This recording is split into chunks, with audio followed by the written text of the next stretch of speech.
भगवान मिलेंगे कभी न कभी।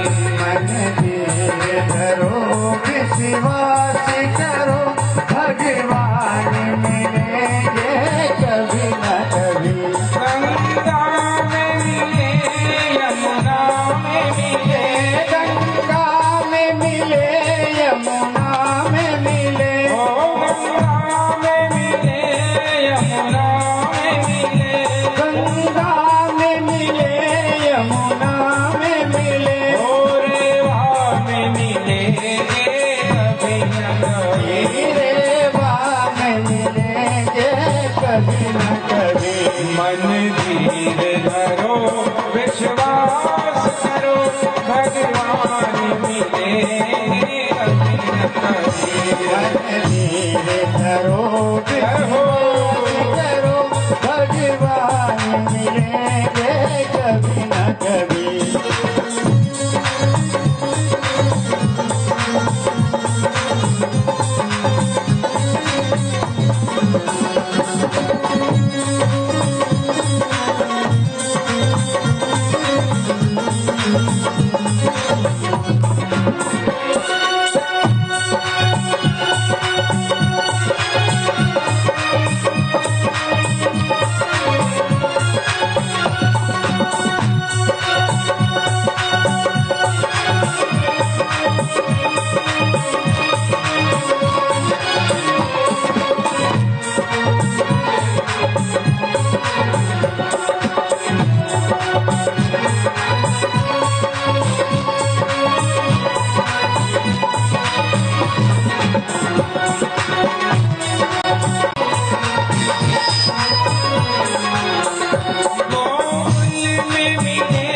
मथुरा में मिले, हो गोकुल में मिले, मथुरा में मिले, हो काशी में मिलेंगे कभी न कभी। मन धीर धरो विश्वास करो भगवान मिलेंगे कभी न कभी।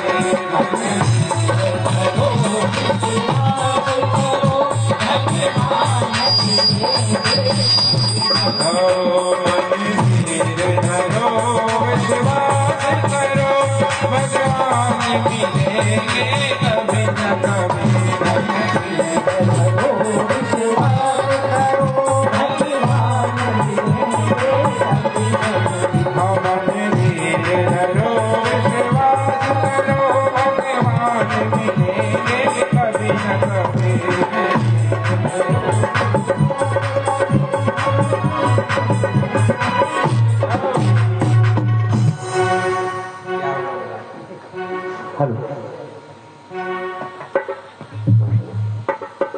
हेलो हेलो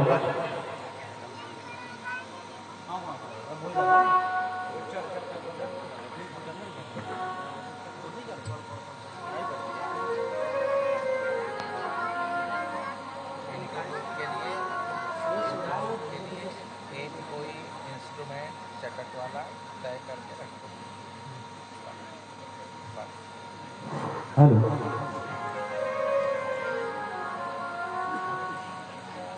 बोल रहे बोले नर्मदा। मन धीर धरो विश्वास करो भगवान मिलेंगे कभी। मार्कंडेय जी धर्मराज युधिष्ठिर से कहते हैं, भैया आपको तो 12 साल केवल वनवास मिला है, मुझे तो जीवन ही 12 साल मिला था, लेकिन भगवान रमण की शरण में चला गया तो वो 12 साल से अनंत काल तक अमरत्व प्राप्त हो गया, वो मुझे पता ही नहीं चला। तो भीम ने कहा, दादा आप तो अमर हो तो फिर आपने प्रलय भी देखा होगा। मार्कंडेय जी ने कहा, देखा ना, फिर क्या हुआ, आप मरे नहीं? बोले मरे नहीं वाला था। जब 12 सूर्य के तपे धरती पर संपूर्ण पशु पक्षी झाड़ पेड़ पौधे पत्थर भस्म हो गए और संपूर्ण धरती जलमय हो गई। मैं तैरने लगा और तैरते तैरते तैरते तैरते जब थक गया तो मुझे लगा डूब के मर जाऊंगा। भगवान ने कहा तू अमर है। मैं कहा काम है। तो मार्कंडेय जी कहते मैंने शिव जी का स्मरण किया तो एक बड़ी विशाल मछली आई। मुझे देख करके लगा यही भगवान भोलेनाथ हैं और उस मछली ने अपना मुंह खोला। उस मछली में के मुंह में मैं चला गया। अंदर देखा तो अंदर भी प्रलय दृश्य था। मैं घबराया, है भगवान वहां से बचा, यहाँ आया यहाँ भी प्रलय। तो फिर देखता हूँ कि सामने से एक नाव आ रही है और उस नाव को एक छोटी 7 वर्ष की कन्या खेल रही है। कन्या उस नाव को चला रही है। मैंने देखा नजदीक आने पर कि वह कन्या और कोई नहीं, साक्षात भगवान शिव नंदनी मां नर्मदा है। मैंने प्रणाम किया और नर्मदा जी ने मेरा हाथ पकड़ के उठा करके उस नाव में उठा दिया। बोलिए नर्मदा मैया। युधिष्ठिर पूछते हैं अच्छा उस नाव में आप अकेले ही बैठे हैं? मार्कंडेय जी कहते नहीं मैं अकेला नहीं, एक और था। कौन था वह? तो मार्कंडेय जी कहते वटस्य पत्रस्य पुटेशया। भगवान श्री कृष्ण दामोदर एक वट के पत्ते पर छोटा सा स्वरूप लेकर अपने दाहिने पैर का अंगूठा अपने बाएं हाथ से पकड़ के वह अंगूठा चूस रहे थे। भगवान श्री कृष्ण भी उस नाव में थे और मैं भी उस नाव में था। मार्कंडेय जी कहते इस प्रकार मैंने 7 प्रलय देख लिए। प्रलय जब शांत होता, ब्रह्मा जी सृष्टि का पुनः आरंभ करते तो फिर से मैं आ जाता और अमरकंठ में रहता। ये मेरा आश्रम है। युधिष्ठिर जी ने कहा प्रभु तो आप तो अवश्य जानते होंगे मेरे दुख को दूर कैसे किया जाए। मार्कंडेय जी ने कहा अवश्य जानता हूं। अगर आपके जीवन में मृत्यु तुल्य कष्ट है तो आपको नर्मदा का आश्रय करना चाहिए। अच्छा नर्मदा का आश्रय करके करना क्या चाहिए? ठीक है आपने पूजन कर लिया, जल चढ़ा दिया, व्रत कर लिया, परिक्रमा कर ली, फिर इसके बाद क्या करना चाहिए? क्योंकि नर्मदा जी की प्रसन्नता आशीर्वाद प्राप्ति का लक्ष्य क्या हो? तो मार्कंडेय जी कहते वह होना चाहिए भगवान शिव की कृपा का। भगवान उमा रमण हम पर प्रसन्न हो जाए तो समझो माता नर्मदा की सेवा का फल आपको उस दिन मिल गया। नहीं तो कई लोग ऐसे भी होते हैं उनको लगता है कि बस बंडे भरे रहे, फसल खूब पक जाए, माल हो जाए, मोड़ा की शादी हो जाए, छोरा छोरी पढ़ लिख ले, बस इतना ही कृपा का फल। नहीं नहीं, ये कोई कृपा का फल नहीं। ये तो बहुत छोटी सी बात है। आपकी जमीन ले लो, आपके बैंक में बैलेंस हो जाए, सोना चांदी हो जाए, बेटों की बहुत अच्छी पढ़ाई लिखाई हो जाए, अच्छे अच्छे घरों में उनका विवाह संपन्न हो जाए, ये कोई आपकी तपस्या का फल नहीं है। और अगर आप मान रहे हैं तो फिर आप कुछ चूक रहे हैं, भूल रहे हैं। तपस्या का फल तो है कि भगवान शिव आपको दर्शन दे रहे। मृत्यु का जब समय आए तो साक्षात भगवान उमा रमण आपको अपने धाम में ले जाने के लिए खड़े रहें तो समझिए वास्तव में मां नर्मदा ने आपको आशीर्वाद दिया है। इसलिए आपने अपने पूर्वजों के माध्यम से सुना होगा, एक महात्मा हो गए गौरी शंकर जी महाराज। अपने पूर्वज बताते होंगे आप। गौरी शंकर जी उस समय भारत में जन्मे थे जब भारत अखंड भारत था, यानी अफगानिस्तान भी भारत का ही हिस्सा था। काबुल के पास एक नगर में उनका जन्म हुआ था, गौरी शंकर जी महाराज। तो कहते हैं होनहार वीरवान के होत चीकने पा। जो भगवान के भक्त जब पैदा होते हैं तो उनके सींग नहीं ऊँगते हैं, बस उनके संस्कार बचपन से दिखते हैं। गौरी शंकर जी थोड़े बड़े हुए, भगवान शिव के अनन्य भक्त थे, सो वहां से अफगान से चल करके और कहाँ आ गए, अवंतिका आ गए। संतों का संग किया और संतों का संग करके आपके हृदय में अगर वैराग्य का अंकुरण नहीं होता है तो समझिए आपने संतों का संग नहीं किया। इसलिए सत्संग के आनंद ले लो रे, सत्संग का मौका मिले न बारंबार। आनंद ले लो रे सत्संग सत्संग का मौका मिले न बारंबार, आनंद ले लो रे सत्संग का मौका मिले न बारंबार। हो आनंद ले लो रे सत्संग का मौका मिले न बारंबार, आनंद ले लो रे सत्संग का मौका मिले न बारंबार। मौका मिले न बारंबार, अवसर मिले न बारंबार, मौका मिले न बारंबार, अवसर मिले न बारंबार। वो मौका मिले न बारंबार, अवसर मिले न बारंबार, मौका मिले न बारंबार, अवसर मिले न बारंबार। आनंद ले लो रे सत्संग का मौका मिले न बारंबार, आनंद ले लो रे सत्संग का मौका मिले न बारंबार।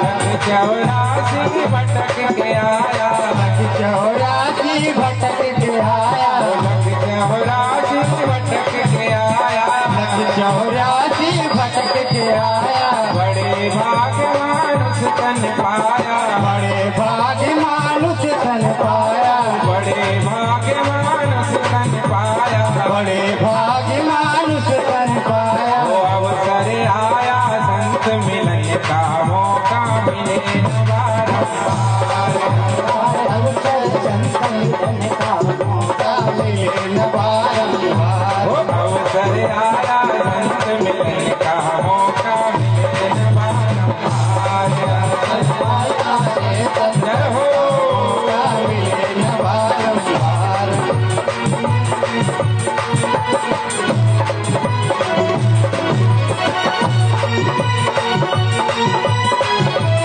हरि बोल।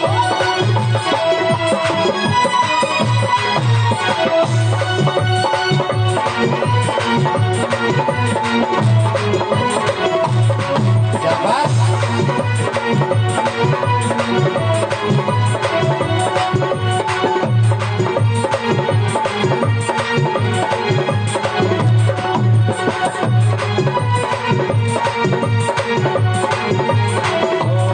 आनंद ले लो रे सत्संग का मौका मिले न बारंबार, आनंद ले लो रे सत्संग का मौका मिले न बारंबार।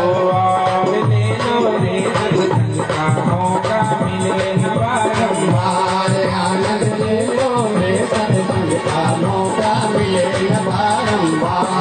मौका मिले न बारंबार, मौका मिले न बारंबार, मौका मिले न बारंबार, मौका मिले न बारंबार। मौका मिले न बारंबार, मौका मिले न बारंबार, मौका मिले न बारंबार, मौका मिले न बारंबार।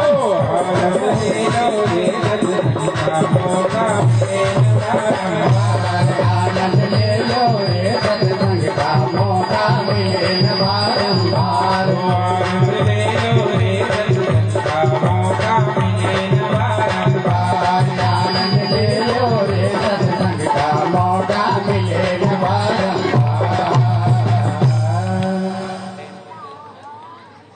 हो आनंद ले लो रे सत्संग का मौका मिले न बारंबार। बोलिए नर्मदा मैया की। भगवान नर्मदा जी की भक्ति का फल होना चाहिए अंत काल में भगवान हमारे के दर्शन हो। बाकी जो कुछ मिलने वाला है वो तो नर्मदा जी की जो सेवा करते हैं, जो उनके चक्कर काटते हैं, जो परिक्रमा लगाते हैं, जो स्नान करते हैं, वो मांगे या न मांगे आपको बिन मांगे मिलेगा। क्योंकि कहा है जन्मेजय जी से वैश्व जी ने कि यम यम चिंतयते काम तम तम प्राप्नोति निश्चितम्। नर्मदा जी कल्प वृक्ष के समान है। आप जो जो भी चिंतन करेंगे, जिस चीज की आपको आवश्यकता होगी, वो न मांगेंगे तो भी आपके समय पर दी जाएगी। इसलिए सांसारिक कुछ मांग करके अपनी महान भक्ति को कम नहीं करना। गौरी शंकर जी अवंतिका आए, आकर के उन्होंने संन्यास ले लिया और संन्यास के बाद संकल्प किया मुझे शिव जी के दर्शन करने हैं। तो गुरु जी ने कहा नर्मदा जी की परिक्रमा करो, 3 साल 3 महीने 13 दिन की परिक्रमा। कितनी करी पता है? 12 परिक्रमा, यानी 40 वर्ष तक शंकर घूमते रहे जमात लेकर। अब 20 साल की उम्र में संन्यास लिया, 40 साल घूमते रहे, 60 साल हो गए। एक दिन रात्रि में मैंने ऐसा कौन सा अपराध किया है, ऐसी कौन सी सांसारिक मांग कर ली जो आपके लिए देना असंभव हो गया। मैंने तो आपके परम पूज्य पिता भगवान हमारा की एक झलक मांगी। 40 साल हो गए आज तक, और विचार किया कि अगर असंभव हो तो फिर मैं चाहता हूँ या तो लक्ष्य साध्यामी या तो देह पाध्यामी। मनुष्य ने कमजोर लक्ष्य नहीं ले सकता, लक्ष्य ऐसा ले कि या तो वो लक्ष्य प्राप्त करूंगा और नहीं तो इस शरीर को छोड़ दूंगा। गौरी शंकर जी ने कहा अगर शिव जी के दर्शन हुए ही नहीं, होना नहीं है इस जन्म में, तो क्या मतलब जब श्वास लेकर, इसलिए चल दिए। बोले नर्मदा जी मैं अभी समाधि ले लेता हूँ। जाकर के जैसे जैसे जल में प्रवेश किया, एक छोटी सी कन्या ने आकर पीछे से हाथ पकड़ा, ओ दादा कहाँ जा रहा है? बजाओ बजाओ। गौरी शंकर जी ने मुड़कर देखा, आंसू पोछे, तुम कौन हो, रात को यहाँ क्या कर रही हो? बोले अरे तुम्हारे जैसों की चिंता करनी पड़ती है, इसलिए घूमती रहती है। क्यों मरने जा रहे हो? गौरी शंकर कहते हैं कि अरे क्या बताऊं, 40 साल हो गए, 12 परिक्रमा कर डाली, 3 साल 3 महीने 13 दिन की। चाहा कुछ नहीं था अपने लिए, मैंने एक कपड़ा नहीं चाहा था, बस मन में कामना की काले तमामेव यो मैं स्मृति नित्य सह, मुझे भगवान शिव के दर्शन हो जाए। तो नर्मदा जी कहती नहीं हुए, कहाँ हुए? हो जाते तो मरने जाते हैं रात के 2 बजे। नर्मदा जी कहती भैया मैंने तो तुम्हारी व्यवस्था न जाने कभी कर दी। शिव जी तक आपका संदेश रख दिया था कि आपका एक भक्त है, निष्काम भक्त है, और वह परिक्रमा कर रहा है भोलेनाथ, जरूर उस पर कृपा करना। शिव जी ने कहा करूंगा। शिव जी विचार करते हैं कि कैसे करूंगा। मैंने कहा जो स्वार्थ युक्त भक्ति करते हैं ना, भगवान उनसे बचना चाहते हैं। जो चाहते हैं वो दे तो देते हैं, पर आप भगवान से, भगवान की सिद्धि से लाभ ले लेते, भगवान का हृदय नहीं जीत सकते। गौरी शंकर जी जैसों ने भगवान का हृदय जीत लिया था। नर्मदा जी कहती है कि भगवान ने कहा मैं उसे एक झलक के दर्शन क्या दूं, मैं तो उसके दर्शन सेवा करने जाऊंगा। इसलिए भगवान शिव तो आपकी सेवा न जाने कितने साल से कर रहे हैं। गौरी शंकर कहते हे भगवान, शंकर जी मेरी सेवा कर रहे, कहाँ है, कौन है, कैसे कर रहे, मुझे पता ही नहीं। नर्मदा जी कहती है कि तुम्हारे भंडार की व्यवस्था एक बाबा देखते हैं, दुबले पतले से हैं, शिव योगी हैं, शमशान में रहते हैं, कभी कुछ किसी ने उनको खाते पीते देखा नहीं, अवधूत हैं, कपड़े नहीं पहनते हैं, किसी से बोलते नहीं हैं, और आपके भंडार की संपूर्ण व्यवस्था पहले आदमी से लेकर आखिरी आदमी चाहे रात के 2 बजे भी आए उसे भी वो भंडारा करा के सोते हैं, और कभी कभी अपने हाथ से भंडार के बर्तन घिसते हैं, वो भगवान शिव ही है। गौरी शंकर जी के नेत्रों से अश्रु बहने लगे, हैं भगवान शंकर जी मेरी सेवा करने आ गए, मेरे भक्तों की सेवा कर रहे, कब से? बोले न जाने कब से। तो शिव जी ने कहा कौन है? नर्मदा जी कहती वो बाबा है ना जिसका नाम है केशवानंद, धुनी वाले दादा जिसको अपन जानते हैं। बोले वो शिव जी तो है। तो कि वो शिव जी, वो तो पागल जैसा घूमता है, तो कि शिव जी पागल ही तो है। पागल जिसने गल को पा लिया वो पागल, जिसने तत्व को जान लिया, इसीलिए तो वेद वाक्य है तत्वमसि। जिसने तत्व को जान लिया वो फिर थोड़ा पागल हो जाता है, वो साधारण लोगों की समझ से पार हो जाते हैं। गौरी शंकर कहते कि वो शिव जी के, हाँ जाओ मिलो। शंकर जी से मिलने की कामना लेकर गौरी शंकर बाबा चले अपने तंबू की ओर। तो मध्याह्न रात्रि में भी केशवानंद जी भंडारे के बर्तन साफ कर रहे थे। क्योंकि कभी कभी कर्मचारी जो होते हैं, सेवा भावी स्वयं सेवक, वो थक जाते हैं तो वो कहते थे अच्छा तुम सब जाओ घर आराम करना, मैं सब कर लूंगा। गौरी शंकर जी ने देखा कि वो बाबा केशवानंद तो बड़े बड़े तपेले मांग रहे हैं। जाकर के फिर गौरी शंकर जी को संदेह हो गया, विचार करने लगे नहीं कुछ न कुछ तो भेद है। भगवान साक्षात तुमारमण अन्नपूर्णा के पति, वो यहाँ आकर मेरे जमात में बर्तन मानेंगे? नहीं, ऐसा हो नहीं सकता। और भगवान ने कहा देवी ऐसा गुणमयी मम माया दुरत्रया मामेव जे प्रपद्यन्ते माया में भगवान कहते जब तक मैं न चाहूं कोई मेरे सामने भी आ जाए तो मुझे पहचान नहीं सकता, ऐसी मेरी माया है। कौन पहचान सकता? कि सो जानहि जाहि देहु जनाहि और जानत तुम ही हुई। आपको वही जान सकता है, आपको वही देख सकता है जिसे आप दिखाना चाहें, और जो फिर आपको देख लेता है तो जानत तुम ही हुई जाएगी, वो आपके जैसा हो जाता है। गौरी शंकर जी को फिर से संदेह हो गया, लौट के आ गए कि नहीं ये नहीं हो सकते से। नर्मदा जी ने फिर कहा कहाँ जा रहे हो, मर मत जाना। बाबा कहते हैं हाँ मैं नहीं मानता, वो शंकर जी नहीं हो सकते। हाँ तब नर्मदा जी ने कहा अच्छा एक बात बताओ, इतने साल से वो तुम्हारे भंडारे की सेवा देख रहा है, उसने कभी तुमसे आके कहा कि बाबा आटा खत्म हो गया, कि शक्कर खत्म हो गई, कि घी खत्म हो गया, ऐसा कहा? गौरी शंकर जी याद कर रहे हैं क्योंकि 40 साल से चल रहा है। तो हाँ पहले वाले जो रसोइये थे वो तो हर कभी आके खड़े हो जाते थे, गुरुदेव नमक नहीं है, गुरुदेव शक्कर नहीं है, घी तो बिल्कुल ही नहीं है, आज की तो पूरी बनी भी सकती। लेकिन ये जब से आया है तब से इसने न शक्कर मांगी न आटा मांगा, न जाने क्या चल रहा है वहाँ। और हजारों लोग आते हैं, भोजन करके भंडारा करके चले जाते हैं। और मेरे कुछ शिष्य तो कहते हैं कि कभी कभी कढ़ाई में घी कम पड़ जाता है तो वो केशवानंद कहता जा रहे जरा पानी भरला तो नर्मदा जी। हाँ और वो कढ़ाई में पानी झोंक देते हैं और फिर भी पूरी तल के और चकाचक भंडारा होता है। गौरी शंकर कहते वो ऐसे जादू तो बहुत दिखाता है। नर्मदा जी कहते वो जादू नहीं है, वो अन्नपूर्णा का पति है, इसलिए वो मिट्टी भी पकड़ के डाल देगा ना अगर दूध में तो वो शक्कर हो जाएगी। हाँ मैं कहती हूँ जाओ। तो गौरी शंकर कहते तुम भी तो उनसे कह दो एक बार दर्शन तो दे दो, मेरी मति स्वीकार नहीं कर रही। हाँ नर्मदा जी ने कहा ठीक है मैं कहूँगी। नर्मदा जी ने प्रार्थना की बाबा बहुत हो गई आंख में चोली, या आपका भगत मैं नहीं बचाती तो मर जाता है, इसको दर्शन तो दे दो। तब बाबा गौरी शंकर गए तो वो शिव योगी अद्भुत अवधूत जो भक्त की सेवा के लिए बर्तन तक मांझने के लिए आ जाते हैं, वो बाबा भोलेनाथ ने अपना त्रिशूलधारी, डमरूधारी, जटाधारी, त्रिपुंडधारी स्वरूप दिखाया। गौरी शंकर जी चरणों में लौट गए, बोलिए उमापति महादेव।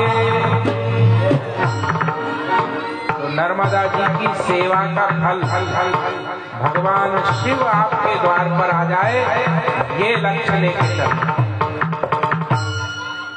खाली थोड़ा बहुत कहीं चुटकुले में मान मत जाना। देवता भी अगर आपके आगे हाथ जोड़ करके कहे कि भैया लछोरा वालों हम तुमको सबको स्वर्ग में रख देते हो, लछोरा साल भर के लिए खाली कर दो, हम रहेंगे, तो मान मत जाना, नहीं तो सौदा घाटे का हो जाएगा। स्वर्ग अपवर्ग को लेके करें क्या, जानते नहीं हो हम रेवा तट के वासी। नर्मदा तट पर जन्म लेने वाला कहते बमूल का पेड़ भी किसी जन्म में साधु रहा होगा तब वो नर्मदा तट पे बना है। कल महात्मा में आपने सुना था कि कहा था कालेन एवा निपतन्ति रेवा जलः, ये भी नर्मदा जल में अंत में समा करके मोक्ष प्राप्त कर लेते। कौन? ये जो बमूल का कटीला पौधा भी पैदा हो गया ना रेवा तट पे, वो तो आप हम तो फिर भी ईश्वर अंश जीव अविनाशी चेतन अमल सहज सुख राशि हैं। हम तो साक्षात भगवान शिव की योजना से यहाँ जन्मे हैं। इसलिए नर्मदा की सेवा, नर्मदा के परिक्रमा का फल छोटा मोटा मत मांग लेना, क्योंकि वो तो साक्षात भगवान उमापति के दर्शन ही होना है। यह तन करे फल विषय न भाई, स्वर्गहु स्वल्प अंत दुखदाई। इस मनुष्य जीवन में भक्ति का फल बोले स्वर्गहु स्वल्प। अगर आपको स्वर्ग मिलता है मतलब आपने कुछ लिया ही नहीं, बहुत सस्ता। इसलिए मार्कंडेय जी अब धर्मराज युधिष्ठिर को कहते हैं कि तुम्हें अगर अपने दुख मिटाने, अपना दुर्भाग्य मिटाना है तो नर्मदा जी की परिक्रमा करो। और एक बात और सुनो, आजकल बड़ी उल्टी रीत चलती है। लोग क्या करते हैं कि पहले नर्मदा परिक्रमा करे आते हैं और फिर आकर के हमसे कहते हैं कि अब हमको नर्मदा पुराण सुना दो। भैया जी, धर्मराज युधिष्ठिर क्या कर रहे हैं? पहले नर्मदा पुराण सुन रहे हैं। जिस दिन नर्मदा पुराण का समापन होगा उस दिन युधिष्ठिर जी कहेंगे गुरुदेव अब मैं निकल रहा हूँ नर्मदा परिक्रमा। क्योंकि जब तक आप महिमा नहीं जानते, जब तक आपको घाट घाट की इतिहास पता नहीं है, आप वहां से निकल जाओगे। आपको पता ही नहीं यहाँ हुआ क्या था, इस स्थान का महत्व क्या है। इसलिए पहले नर्मदा महत्व सुने फिर परिक्रमा पे निकले तो आपका परिक्रमा का पुण्य 1000 गुना हो जाएगा। बोलिए नर्मदा।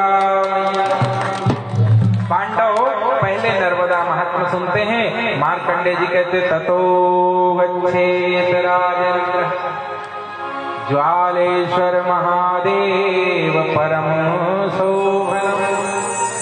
अमरकंट से 9 किलोमीटर नीचे माई की बगिया के नीचे ज्वालेश्वर महादेव का स्थान कहते हैं मार्कंडेय।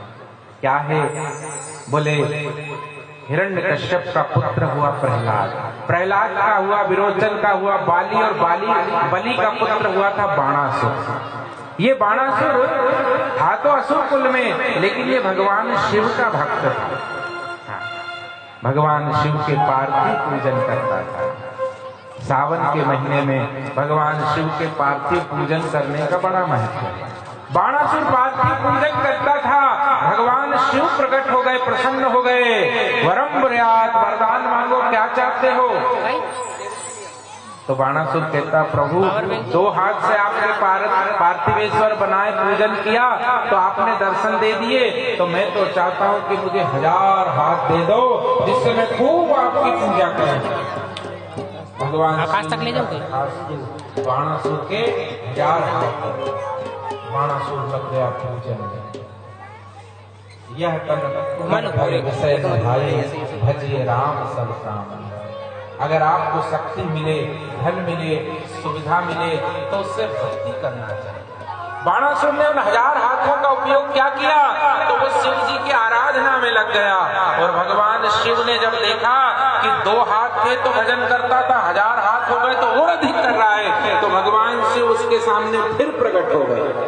और अब भगवान शिव अकेले प्रकट नहीं हुए, साथ में ब्रह्मा और विष्णु को भी ले आए कि चलो तुमको एक भक्त दिखाता हूं। भगवान की भक्ति का प्रताप है। भगवान शिव ने बाणासुर से कहा क्या चाहता है? बोले प्रभु कुछ नहीं चाहता, रहने को घर नहीं है, इसलिए आपके तट पे बैठ कर उपासना करता हूँ। ब्रह्मा जी ने कहा तुम्हें घर नहीं है? तो ब्रह्मा जी ने लंका के समान एक चांदी का रजत का पुर बना करके दे दिया, ले तुझे वरदान मिले। भगवान विष्णु ने कहा अच्छा चांदी का? भगवान विष्णु बोले ले तो मैं भी कहूँ क्या मैं तुझे सोने का भवन दे देता हूँ। और भगवान विष्णु ने बाणासुर को एक सोने का भवन बना करके वरदान दे दिया। अब दोनों शंकर जी से कहे कि तुम तो इसके खास आराध्य देव, हमने चांदी सोना का दे दिया, कहीं पे तुम भी दे दो। शंकर जी बोले मेरी तो खुद की जुगाड़ नहीं, इसको क्या दिया, मैं तो खुद के इलाज कर लेता हूँ। विष्णु ने कहा चलो नहीं सोने चांदी का तो थोड़ा बहुत लोहा पीतल का दे दो। शिव जी ने कहा लोहे का तो दे सकता हूँ। और शिव जी ने एक लोहे का पुर नगर बनाकर बाणासुर को उपहार कर। इसलिए भगवान शिव का एक नाम क्या है, त्रिपुरारी। ये तीनों पुरों का जो स्वामी था बाणासुर, जब इसको ये त्रिपुर मिल गए, भगवान ब्रह्मा विष्णु शंकर का आशीर्वाद मिल गया, था तो असुर, इसलिए मद आ गया और मद में आकर इसने स्वर्ग पर चढ़ाई कर दी, देवताओं को बहुत मारा और स्वर्ग से भगा दिया। अब देवता क्या करते, भगवान विष्णु की शरण में गए, भगवान बचाओ, तुमने जिसको शेष बनाया सोने का महल दिया, तुम करनी तो कर रो। भगवान ने कहा नहीं, मेरा उससे कोई लेना देना नहीं, वो शंकर जी का भक्त है, हम उनके पास गए। शिव जी के पास गए, शिव जी को गुस्सा है, देखो शिव जी कौन कौन देख रहा, कहाँ से दिखेगा? जब देते हैं ना बंद हो जाओ, तो छप्पर फाड़ के देते हैं, और जब कभी लेने की बारी आती है तो आपको पता ही है क्या ध्यान के लेते हैं। यहाँ मत रख दिया, पूरा पानी में फेंक दो, वहीं रखूंगा टेबल पे जाकर। वो टेबल सपने नहीं, शिव जी से वेर मत करना, शिव जी रूठ जाए जीवन में कभी ऐसा कोई काम करना मत, नहीं तो शिव जी भक्त विलास सृष्टि लय हुई। शिव जी एक इशारे में न जाने कई राजाओं को उन्होंने रंग बना दिया, ऐसे शिव जी का कोप। देवताओं ने कहा प्रभु स्वर्ग पर चढ़ाई कर दी, शिव जी को कोप हुआ और विश्वकर्मा द्वारा रचित पिनाक धनुष शिव जी ने हाथ में लिया और जाकर के बाणासुर के समीप गए और कहा दोस्त, मैंने तुझे आशीर्वाद दिया था कि तू लोगों का भला करेगा और तूने स्वर्ग में देवताओं को सताया, अघोर नाम बाण चढ़ाया पिनाक धनुष पर और भगवान शिव ने उसे छोड़ दिया। जैसे वो बाण छूटा तो बाणासुर जानता था भगवान शिव की कमजोरी, उसने जो हाथ में अपना शिवलिंग रखता था उसको उठाकर अपने माथे पे रख दिया, हे भोलेनाथ बचाओ, बोले उमापति महादेव।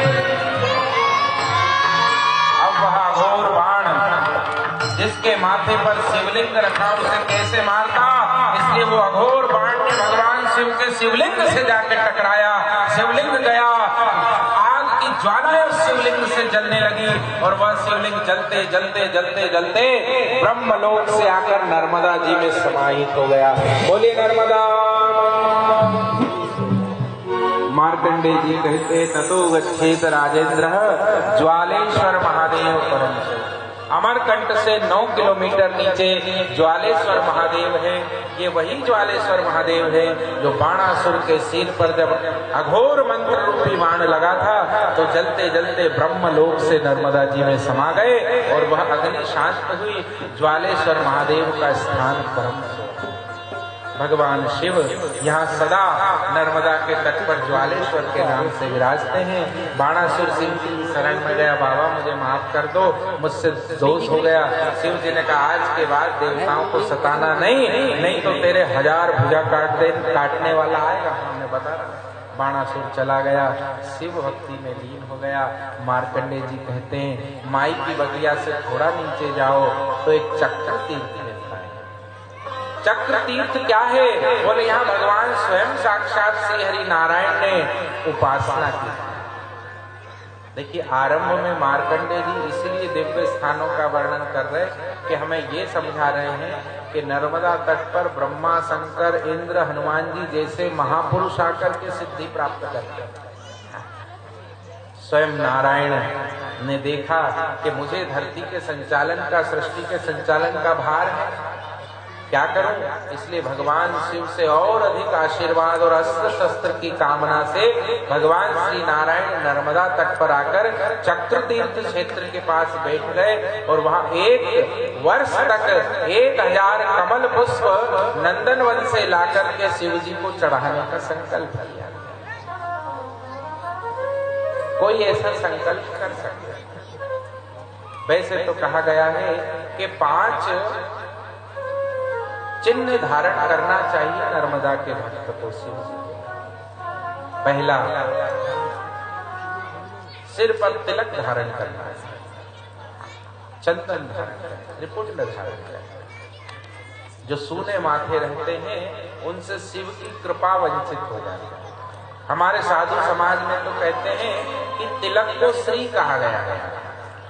श्रीश्चते लक्ष्मीश्च पत्न्याम बहुरात्रे। जो तिलक नहीं लगाते हैं, जो बहुत छोटा लगाते हैं या लगा के मिटा देते हैं, कहते हैं उनकी श्रीहीन हो जाते हैं।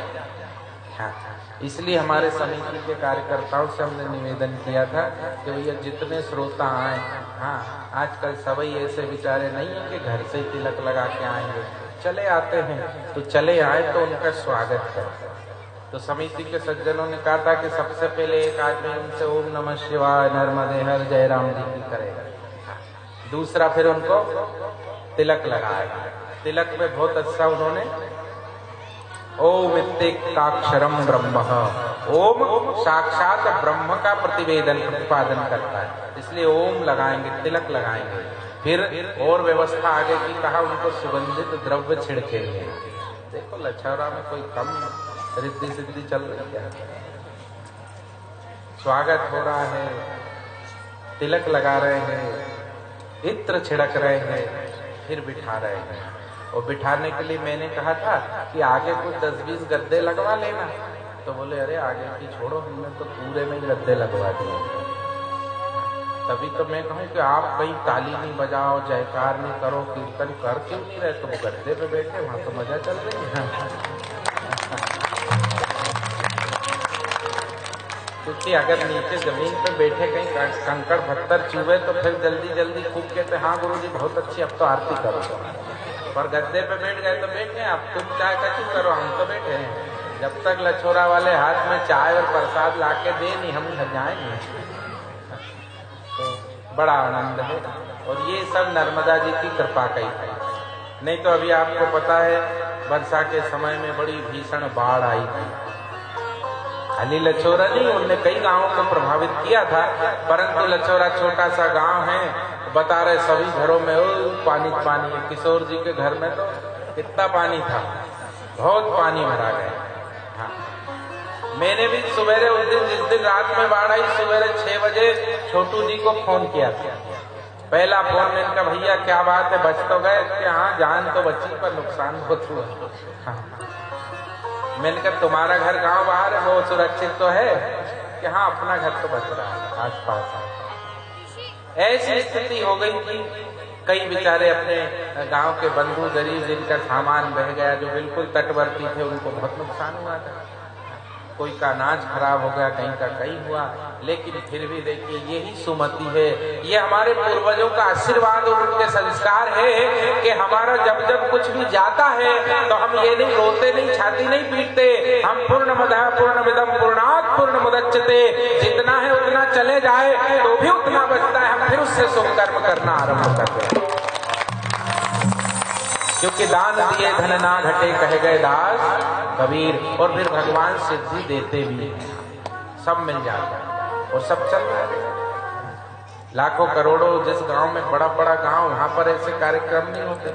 मेरा तो आते ही मन प्रसन्न हो गया, बहुत अच्छा टेंट लगा है, सुंदर सजाया है, गद्दे बिछाए हैं, माँ रेवा की गोद में बैठकर कथा कर रहे हैं। कई ज्यादा होशियार लोगों को लगता है कि पंडित जी की पीठ हो गई। अरे माता गौरी की गोद में गणेश जी बैठे तो गणेश जी की पीठ किधर रहेगी? पीठ तो उधर रहेगी ना। ये कोई भी माँ की गोद में बैठेगा तो उसकी पीठ माँ तरफ ही रहेगी। इसलिए ज्यादा दिमाग मत चलाओ, आनंद लो आप तो। मन आनंद मनाओ रे, तेरे सिर पर श्री गोपाल, मन आनंद मनाओ, आनंद मनाओ। क्या अच्छा है क्या बुरा है मत पढ़ो पढ़पंच। हाँ गड़बड़ हो रही, संगीत वाले कहीं नहीं बन रहे, तो मैं भी तो चला रहा हूँ कि नहीं? मुझे तो आदत ही है, क्योंकि हर कथा में संगीत की टीम बदल जाती है तो मैं नहीं बदलता, क्योंकि कीचड़ में कमल रहता है इतना गड़ा हुआ, लेकिन फिर भी कमल कीचड़ से इतना दूर ही रहता है। इसलिए आप माया में रहना, लेकिन माया से पृथक रहना, ये नर्मदा जी का आशीर्वाद है आपको। माया में रहना पर माया से दूर। ठीक है, आज नहीं तो कल बदलेगा, आज नहीं तो कल निकलेगा, हर मुश्किल का हल निकलेगा। तू कोशिश तो कर प्यारे, पत्थर से भी जल निकलेगा। चल रही है। कभी कभी क्या होता है कि मैं तो जहाँ ये कथा का समय लेने गए थे, खावा पड़वा में कथा चल रही थी, तो मैं वहां से गुजर रहा था, तो वहां सुंदर कांड चल रहा था, मंगलवार का दिन। तो परिचित थे कुछ लोग, उनने रोक लिया, अरे आइए गुरुजी। तो मैंने कहा अच्छा भैया, मैं भी बैठ गया। अब उनने वो बड़ा मंदिर था, हॉल था, उसमें तखत लगा था एक कोने में, उनने मुझे बिठा दिया और क्या थोड़ी देर सत्संग सुना दो। मैंने कहा हाँ, अपना तो धंधा ही है, मैं शुरू हो गया और सत्संग करा। तो वो 2-1 परिचित थे, बाकी नए थे, उनको अच्छा लगा। तो मैं यार पंडित जी से कथा ही क्यों नहीं करा ले।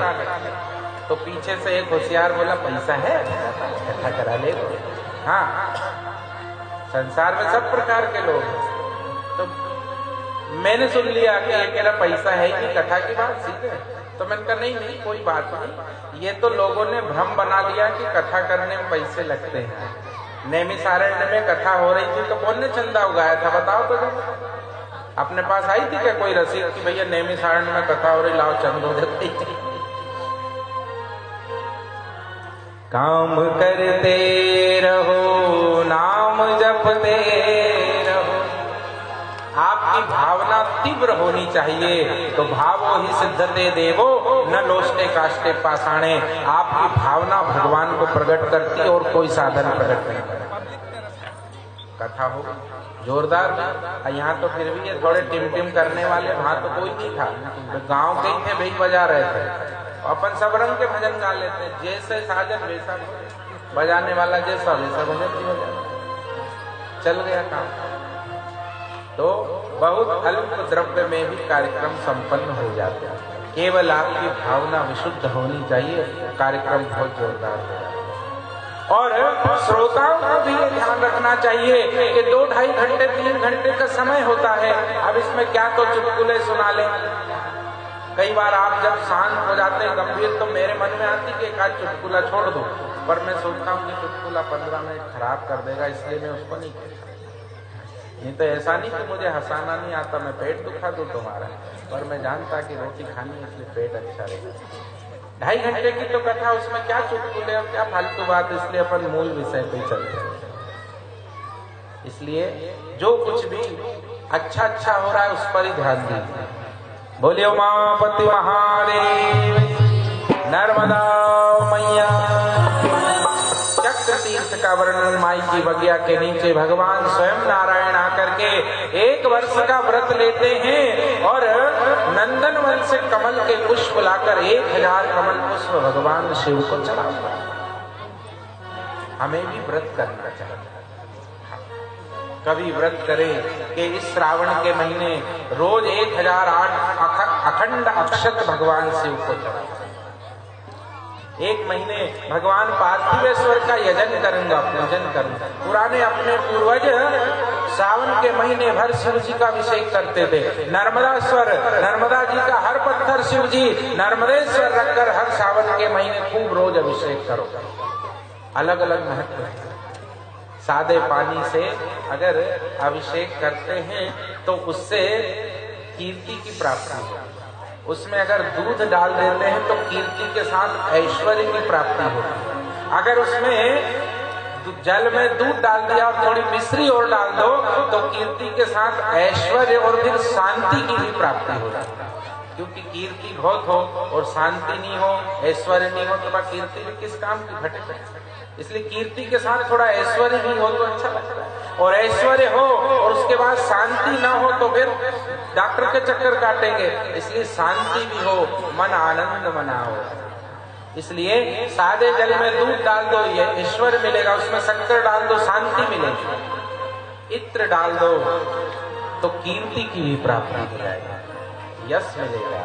इसलिए इत्र डाल दें या तो सुगंधित पुष्प डाल दें, उससे अभिषेक करें। बहुत ज्यादा रोग अगर सता रहे हो तो शहद डाल दें, आरोग्य की प्राप्ति होगी। बहुत ज्यादा अगर शत्रुओं ने घेर रखा हो तो सरसों के तेल से अभिषेक करें शिव जी का। आपके शत्रुओं की धार कुंठित हो जाएगी। और अगर बहुत ही ज्यादा आपका बुरा सोच रहे होंगे तो शंकर जी उनको बुला लेंगे ऊपर के, बस आ जाओ। बोलिए उमापति महादेव। चक्र तीर्थ नर्मदा जी के संपूर्ण तट पर अत्यंत गुणकारी औषधियां विकसित पड़ी है। क्योंकि अश्वनी कुमारों ने भी नर्मदा तट पर तप किया था और वो देवताओं के वेद्य हैं, इसलिए उन्होंने संपूर्ण नर्मदा तट पर औषधियों के बीज बिखरे थे। इसलिए नर्मदा तट पर बहुत प्रकार की औषधियां मिलती हैं। ब्राह्मी होती है, शंख पुष्पी होती है, बथुआ होता है। ये बथुआ भी बुद्धि बढ़ाने वाला है। पुराने लोग बथुआ की सब्जी साल में 10-20 बार खा लेते थे, आजकल बथुआ कोई खाता ही नहीं। विद्यार्थियों को बथुआ की सब्जी खिलाना चाहिए, इससे बुद्धि बढ़ती है। ब्राह्मी शंख पुष्पी अगर उपलब्ध हो तो वो भी पिलानी चाहिए। हमारे आयुर्वेद शास्त्र बहुत बृहद लिखा हुआ है। दूधी जो होती पतली सी दूधी, बिहार में जब जाता हूँ तो वहाँ के लोग बताते हैं कि अगर किसी का खूब पेट दुख रहा हो और वो दूधी निकाल करके, वो बेल होती पतली, उसको कान में लपेट दो तो कैसा भी पेट दर्द हो वो लपेटने से दूर हो जाता है। एक झाड़ी होती कटीली झाड़ी, उसमें कांटे होते हैं। कहते हैं कैसे भी घुटने दुख रहे हो, कमर दुख रही हो, वो कटीली झाड़ी की डंडी बना ली जाए। तो बुजुर्ग लोग हाथ में डंडा पकड़ते हैं, ऐसा डंडा बना लिया जाए तो वो कटीली झाड़ी को पकड़ने मात्र से ही घुटने और कमर का जो दर्द है वो दूर हो जाता है। ऐसा महान आयुर्वेद शास्त्र है। तो नर्मदा तट पर ऐसी अद्भुत औषधियां हैं, जो जानते हैं उसका उपयोग कर लेते हैं। हम नहीं जानते तो हम समझते हैं कि ये तो चारा लग गया, हम उखाड़ के फेंकते हैं। इसलिए उन्हें पहचाने। और नर्मदा के तट में जैसे एक एक कंकर संकर है, ऐसे एक एक घास जड़ी बूटी है, उसका उपयोग करे तो उससे दिव्यत्व की प्राप्ति हो जाती है। बोलिए नर्मदा मैया की। तो भगवान विष्णु एक वर्ष 1000 कमल चढ़ाने का संकल्प लिया। 5 संकेत बता रहा था, उसमें एक है तिलक लगाना, दूसरा है शिवालय को जाना। मान लो मैंने कल कहा था 36 किलोमीटर तक नर्मदा का तट है, यहाँ से 36 किलोमीटर दक्षिण तक, और उत्तर तक 45 किलोमीटर तक है, ऐसा पुराणों में लिखा। तो आप रहते हैं मान लो टिमरनी, तो नर्मदा जी रोज आए ऐसा पॉसिबल नहीं है, तो शिवालय रोज जाना है। उठें, स्नान करें, चंदन तिलक लगाएं और शिवालय जाएं, शिव जी के दर्शन। तीसरा, अपने जीवन में कम से कम एक बिल्व वृक्ष जरूर लगाएं। घर में लगाएं, आंगन में लगाएं तो अच्छा है, नहीं तो नर्मदा तट पर एक बिल्व का पौधा जरूर लगाएं अपने हाथ से। मार्कंडेय जी कहते हैं जब तक उस बिल्व में से एक भी बिलपत्ती उतर करके शिव जी को या नर्मदा जी को चढ़ती रहेगी, तब तक आपके वंश का नाश नहीं होगा। इसलिए बेल का वृक्ष या तो घर लगाएं, शिवालय पे लगाएं, शिव जी का मंदिर हो वहां, नहीं तो नर्मदा किनारे आकर एक तरफ ऐसी जगह जो वो बना रहे, बिल्व वृक्ष लगाएं। तीसरा, भगवान शिव को जल चढ़ाएं। मान लो 12 महीने न निभा पाए तो वैशाख और श्रावण में 1 लोटा जल जरूर चढ़ाएं। और तीसरा, 5वां, गाय की सेवा जरूर। क्योंकि मैं आजकल देखता हूँ मंदिरों में, जो शहर के मंदिर है, लोग अभिषेक कराने आते हैं तो पूजा की थाली में वो दूध का पाउच ले आते हैं बाजार से। मैंने पूछा ये क्या है कि नहीं लाए पाउच, घर ले जाते चाय बनाते? बोले नहीं नहीं, ये तो भगवान के अभिषेक के लिए। मैंने कहा हे भगवान, अब शंकर जी का अभिषेक भी पाउच के दूध से होगा, उसमें न जाने क्या क्या है। इसलिए अगर आप अभिषेक करें, जल में दूध मिलाएं तो शुद्ध गाय का दूध हो तो ही मिलाना भैया, नहीं तो मत मिलाना। बिल्कुल शुद्ध हैंडपंप के पानी से अभिषेक कर दो, शंकर जी खुश रहेंगे, पर नकली दूध नहीं मिलाना। ध्यान रखें, कोई भी नकली सामग्री नहीं उपयोग करनी चाहिए। धूप बत्ती उपयोग नहीं करना बाजारू, उसमें केमिकल और रबर और कोयला डालते हैं। अगरबत्ती जिसमें बांस की डंडी लगी हो यार, वो अगरबत्ती नहीं जलाना चाहिए। इससे तो अच्छा गूगल और हवन सामग्री से धूप छोड़ दो। अपने क्षेत्र में तो गूगल भी नकली मिलता है, असली तो राजस्थान और मालवा में मिलता है। हम उधर जाते हैं तो हम घर के लिए भी वहां से लेके आते हैं। अपने इधर का गूगल तो मत पूछो, तो टोटल 100% नकली, तब 1000 रुपए किलो देते। इसलिए नकली सामग्री से भगवान की पूजा करोगे तो आपको आशीर्वाद भी फिर नकली मिलेगा। इसलिए ध्यान रखना, सामग्री चाहे कम हो पर असली हो, शुद्ध हो, उससे आपको आशीर्वाद भी शुद्ध मिलेगा। इसलिए भगवान विष्णु शिव जी को 1000 कमल चढ़ाते हैं, लेकिन वो कमल लाते कहां से? नंदन वन से असली कमल लाते। इसलिए पूजन रेडीमेड नहीं करना, थोड़ी मेहनत करके करना। कई लोग बस कहीं से भी जुगाड़ करो चढ़ाओ, ऐसा। फिर नकली पूजा का आशीर्वाद फल भी नकली हो, असली पूजा करें। इसलिए हमारे यहाँ तो कहा मानस पूजन करें, मत करो आप पड़पंज में मत पड़ो, नहीं मिल रहा कहीं से दूध, नहीं मिल रहा असली घी, नहीं मिल रहा असली शहद है, तो मानस पूजन करो। माँ नर्मदा के तट पर बैठ जाओ, पद्मासन सिद्धासन लगाओ, नहीं हो तो पालकी लगा लो, बाएं हाथ पर दाहिना हाथ रख लो और आंखें बंद करके बैठ जाओ और कल्पना करो कि साक्षात भगवान शिव उमा रमण मेरे सामने आकर विराज और मैं नर्मदा जल से कलश भर के और चढ़ा रहा हूँ, उनका अभिषेक कर रहा हूँ। ओम नमः शिवाय, ओम नमः शिवाय। फिर बिलपत्ती चढ़ा रहा हूँ। अब जब मानसी की चढ़ाना है तो 2-5 नहीं सोचना कि मैं 1,00,001 बिलपत्ती चढ़ा रहा हूँ, चढ़ा। कई लोग ऐसे होते हैं कि मानसिक पूजन में भी कंजूसी करते हैं। हमारे हरदा में एक मोहल्ले में बहुत कंजूस आदमी आया मेरे पास, गुरुजी बोले जिसमें कोई खर्चा नहीं हो ऐसी पूजा बताओ। मैंने बता दी। मैंने कहा आंख बंद करके बैठ जाना और विचार करना कि सोने के आसन पे भगवान को बिठा रहे हो, सोने की थाली चांदी के चम्मच में भगवान को 56 भोग करा रहे हो, तो कि इससे फल तो मिलेगा। मैंने कहा ज्यादा मिलता है। रामायण में तुलसी बाबा लिख के गए, मानस पुण्य होए नहीं पापा। आप मानस पूजन करते हैं इससे पुण्य तो मिलता है, लेकिन मानस रूप से आप पाप करते हैं तो उसका फल नहीं मिलता, क्योंकि वो आपने सोचा ही तो है, करा का।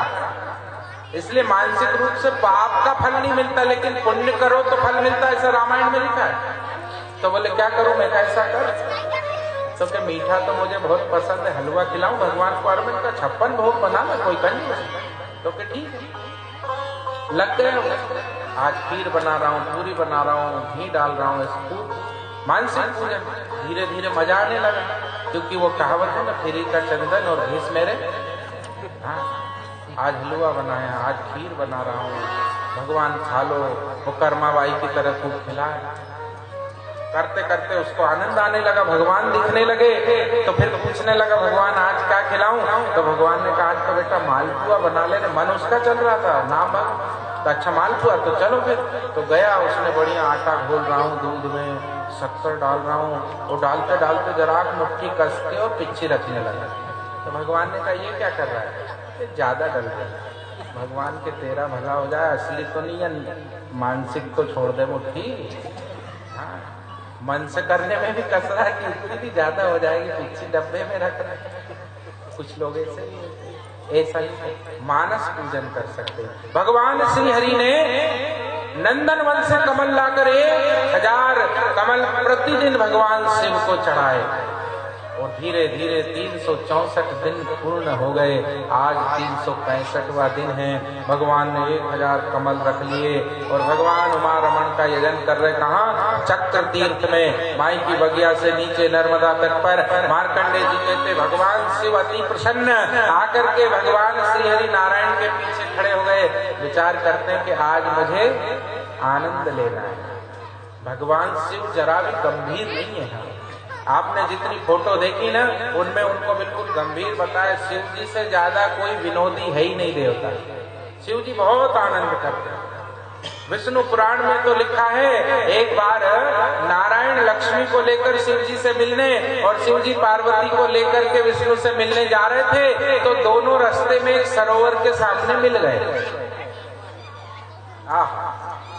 दोनों ने रास्ता देखना बंद कर दिया और भगवान शंकर जी भी वो सरोवर में चल पड़े, क्योंकि सामने नारायण दिख रहे। और नारायण ने भी शिव जी को देखा तो वो सरोवर में जलाशय में उतर गए।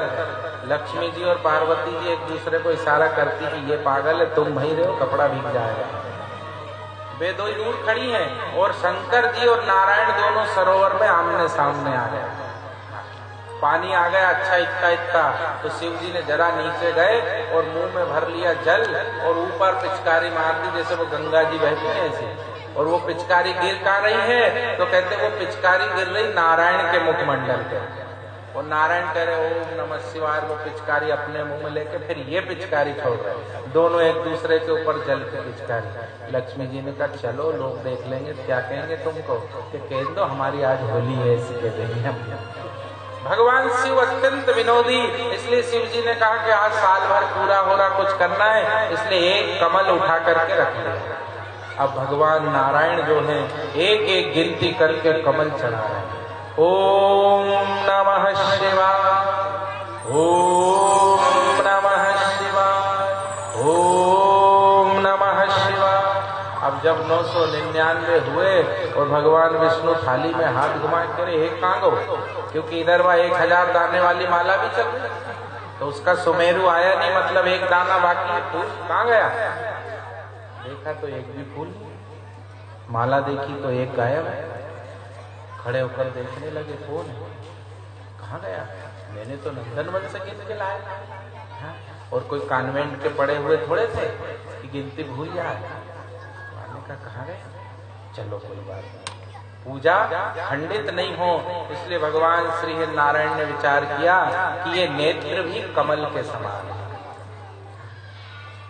इसलिए अपने नेत्र से बुरा नहीं देखना चाहिए, दुर्गुण नहीं देखना चाहिए।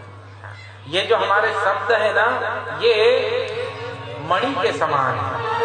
कहा गया मृषावती लोकायम तांबुलम मुखभूषणम मुखस्य भूषणम पुंसहाम स्यादेकेव सरस्वती। आपके मुख की शोभा पान सुपारी गुटखा तमाकू नहीं है, आपके मुख की शोभा, आपके मुंह की निधि तो सरस्वती है, विद्या है। भगवान ने देखा कहाँ गया, इसलिए अपना नेत्र कमल निकाला और ओम नमः शिवाय। भगवान शिव के 2 नेत्र थे शिवलिंग पर, तीसरा भगवान नारायण ने रख दिया, ये लो। तो भगवान शिव क्या हो गए, तब से त्रिनेत्रधारी हो गए। बोलिए त्रिनेत्रधारी उमापति महादेव की। भगवान शिव ज्योतिर्लिंग से प्रकट हुए और कहा वाह नारायण वाह, कोई नहीं दे सकता अपना नेत्र, आपने मुझे अपना नेत्र दान कर दिया, तो लो मैं भी आपको अपना सुदर्शन दे देता हूँ। और भगवान शिव ने अपना सुदर्शन चक्र भगवान नारायण को प्रदान कर दिया। तो ये हो गए त्रिनेत्रधारी और वो हो गए चक्र सुदर्शन धारी। बोलिए उमापति महादेव। कैलाश के निवास नमो बार बार हूँ।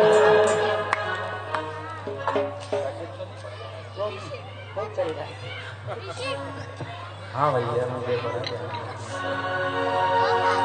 कहीं का सरल वाला भैया, कितने बजे 4, कोई बात नहीं, आज की कथा चलेगी आनंद से।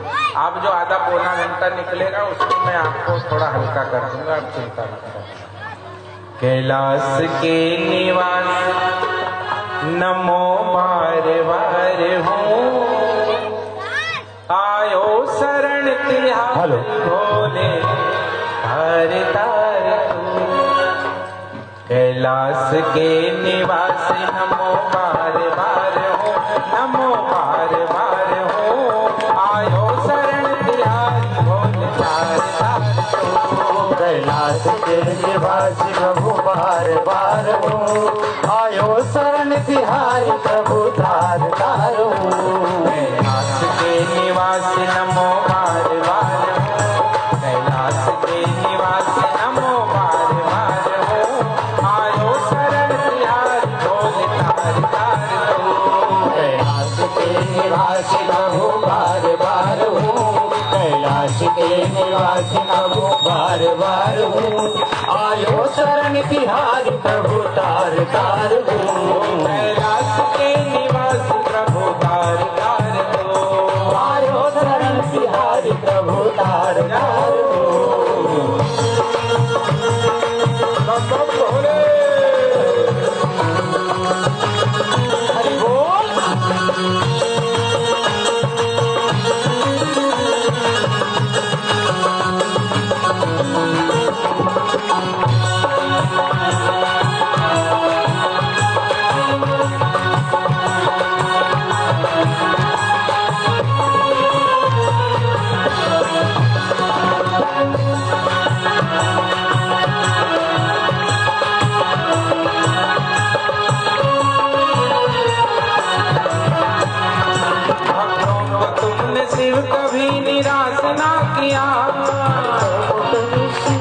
निराश ना किया, भक्तों को तुमने सिर्फ कभी निराश ना किया, भक्तों को तुम शिव कभी निराश ना किया। मांगा जो भी वरदान वो वरदान दे दिया। मांगा जो भी वरदान वो वरदान दे दिया। मांगा जो भी वरदान वो वरदान दे दिया। मांगा जो भी वरदान वो वरदान दे दिया। धर मुक्ति द्वार ओमकार तो, हरि बोल। मुक्ति द्वार ओमकार तो, आयो शरण तिहार भोले तार तार तो। कैलाश के निवास नमो बार बार हूँ। कैलाश के निवास नमो बार बार हूँ। आयो शरण तिहार प्रभु तार तार हूँ।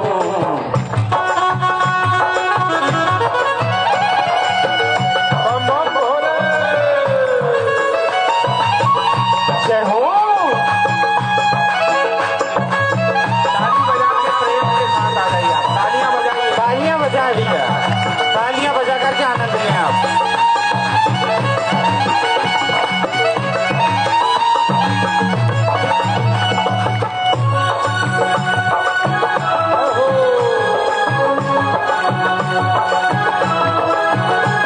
तालियां बजा के भजन का आनंद लें।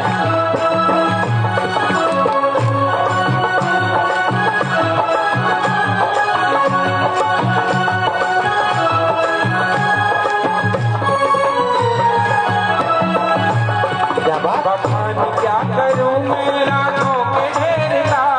बखान क्या करूं मैं लाखों के ढेर का। बखान क्या करूं मैं लाखों के ढेर का। बखान क्या करूं मैं लाखों के ढेर का। चिमटी भभूत में खजाना कुबेर का। झूठी भभूत में खजाना कुबेर का। चिमटी भभूत में खजाना कुबेर का। झूठी भभूत में खजाना कुबेर का। गंगाधर मुक्ति द्वार ओम।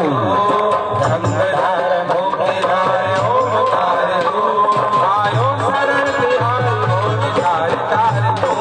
कैलाश के निवासी प्रभु बार बार हूँ। कैलाश के निवासी प्रभु बार बार हूँ। आयो शरण तिहारी प्रभु तार तार हूँ।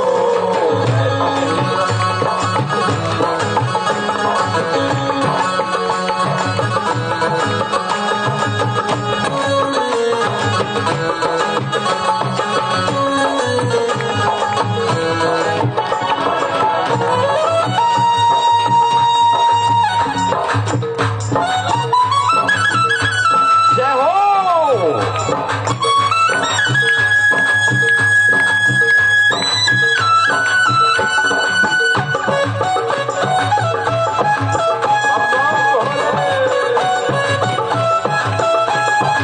क्या बात।